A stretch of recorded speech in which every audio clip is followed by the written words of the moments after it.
ఈ లిక్కర్ మీద ఉద్యమం చేస్తానంటున్నారు వైసీపీ వాళ్ళు. వాళ్ళకి దెర్ ఈజ్ నో రైట్. వాళ్ళకి ఈ లిక్కర్ మీద ఉద్యమం చేసే రైట్ లేదనేటువంటి విషయాన్ని నేను చాలా స్పష్టంగా తెలియజేస్తున్నాను. మా ప్రభుత్వం ఏమి కూటమి ప్రభుత్వం భూమి భూమి బీర్లు తయారు చేయలేదు కదా. మేము అది షాపుల్లో పెట్టి అమ్మిస్తున్నామా? ఆ భూమి భూమి బీర్లు ఈవేళ ఎవరో లిక్కర్ తయారు చేశారు, వాళ్ళని పట్టుకోవడం జరిగింది. వాళ్ళ మీద అన్ని రకాల యాక్షన్స్ తీసుకుంటాం. కానీ మేము ఎక్కడ అవి షాపుల్లో పెట్టి అమ్మలేదు అవి. కానీ మద్యాన్ని కొన్ని కంపెనీల ద్వారా తయారు చేసి మీరు స్పెషల్ స్టేటస్ అని బూమ్ బూమ్ బీర్లని అవి అమ్మించారు. మీరు ప్రభుత్వంలో ఉండి మీరు అమ్మించారు. ప్రభుత్వంలో ఉండి మీరు అమ్మించి వేల కోట్ల రూపాయలు గమనించారు. మీరేమంటున్నారు ఇప్పుడు? లెక్కలు చూసి చెప్తున్నారు 46,000 కోట్ల అవినీతి జరుగుద్దట ఇందులో. వాళ్ళే లెక్క చెప్తున్నారు. ఎంత పెద్ద లెక్కలు ఉన్నాయంటే వాళ్ళు అంత సంపాదించారు గతంలో. అందరూ 3,000 కోట్లు 4,000 కోట్లు అంటే సిట్టు కాదు. జగన్మోహన్ రెడ్డి యొక్క కంపెనీ అన్నీ కూడా వాళ్ళ యొక్క పక్ష పత్రికలన్నీ కూడా 46,000 కోట్ల అవినీతి.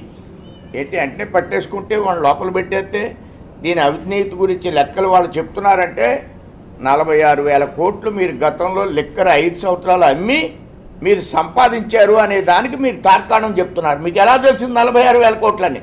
43,000 46,000 కోట్లు అని చెప్తున్నారు. మీకు ఎలా తెలిసింది? వాడు అమ్మితే మీకు లెక్క ఎలా తెలిసింది అంత త్వరగా? మీరు అంత సంపాదించారా 5 ఏళ్ళలో? ఎక్కడ డిజిటల్? ఈవేళ బయట బొబ్బాస్కాయ కొట్టు దగ్గర డిజిటల్ ఉంటే, పేటీఎం ఉంటే, నువ్వు షాపుల్లో పేటీఎం పెట్టలేదు. అసలు ఎందుకు పెట్టలేదు? అవినీతి నువ్వు చేశావు. లిక్కర్ మీది, మీరు షాపుల్లో అమ్మించారు. దగాకోరి ప్రభుత్వం 5 సంవత్సరాల్లో. నేను ఈ లిక్కర్ గురించి చెప్పాను. ఇది చాలా అన్యాయం. వాళ్ళు తయారు చేసిన లిక్కరు అంత కరెక్ట్గా అంత పెద్ద ఎత్తున రేటుగా అమ్మవలసిన అవసరం లేదు. ఇది నేను తగ్గించి అమ్ముతానని చెప్తే నన్ను ట్రోల్ చేశారు. నేను ఈ దృష్టితోటే చెప్పాను జగన్మోహన్ రెడ్డిని. ఆ రోజు నేను చెప్పాను ఈ లిక్కరే అతను దెబ్బతీస్తుంది. ఈ లిక్కర్ మూలంగా అతను రివర్స్లో నేను 22 డిసెంబర్లో ఓ బహిరంగ సభ పెట్టి ఈ లిక్కర్ మూలంగా అతన్ని రివర్స్లో బటన్ నొక్కి ఓడించేస్తారు ప్రజలను అనుకునే 11 సీట్లు వచ్చినాయి. 1,000,000 మంది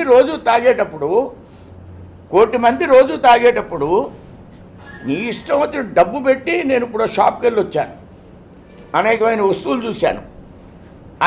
ఆ షాప్లో నాకు నచ్చిన వస్తువుని నేను డబ్బులు ఇచ్చి కొనుక్కుంటాను. కానీ నువ్వు 5 ఏళ్ళు నువ్వు తయారు చేసిన వస్తువుల చేత తాగించావు.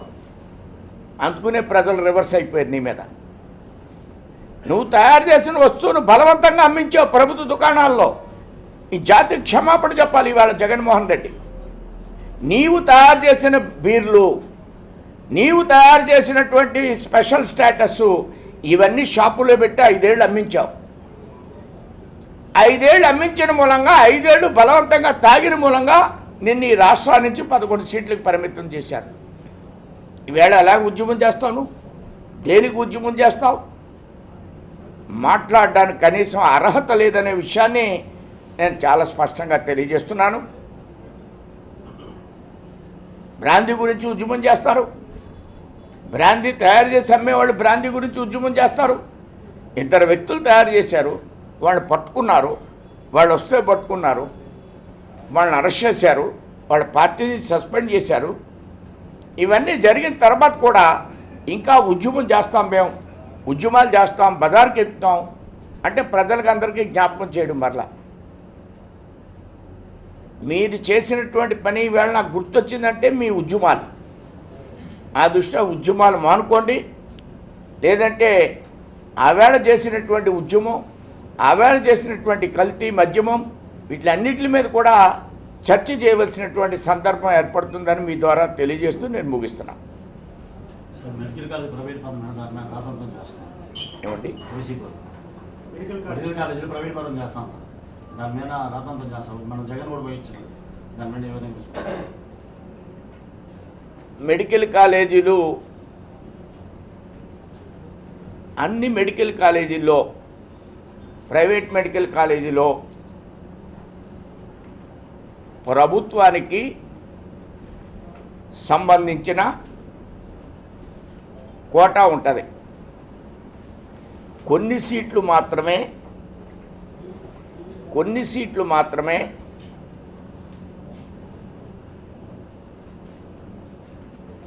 మేనేజ్మెంట్ కోటా కాకుండా అమ్మడానికి అవకాశం ఉంటుంది. ప్రతి ప్రైవేట్ మెడికల్ కాలేజీలో మేనేజ్మెంట్ కోటా సీట్ల కంటే ఎక్కువ సీట్లు ప్రభుత్వంలో వాళ్ళ యొక్క ప్రభుత్వం ఆ కాలేజీల్లో కూడా కేంద్ర ప్రభుత్వం పరీక్షలు పెట్టి ఆ కాలేజీల్లో కూడా వాళ్ళకి సీట్లు ఇస్తారు. అవి కాకుండా మిగిలిన సీట్లు మాత్రమే వాళ్ళు అమ్ముకోవడానికి మేనేజ్మెంట్ కోటా సీట్లు అంటారు. ఆ విధంగా ప్రతి ప్రైవేట్ కాలేజీలో కూడా ప్రభుత్వం సెలెక్ట్ చేసినటువంటి దాంట్లో కూడా దేని ద్వారా సెలెక్ట్ చేస్తారు? కౌన్సిలింగ్ ద్వారా సెలెక్ట్ చేసే విధానం ఈ ప్రైవేట్ పీపీపీ మోడల్లో కూడా ఉంది. దీన్ని వాళ్ళు అర్థం చేసుకోవాల్సిందిగా నేను కోరుతున్నాను.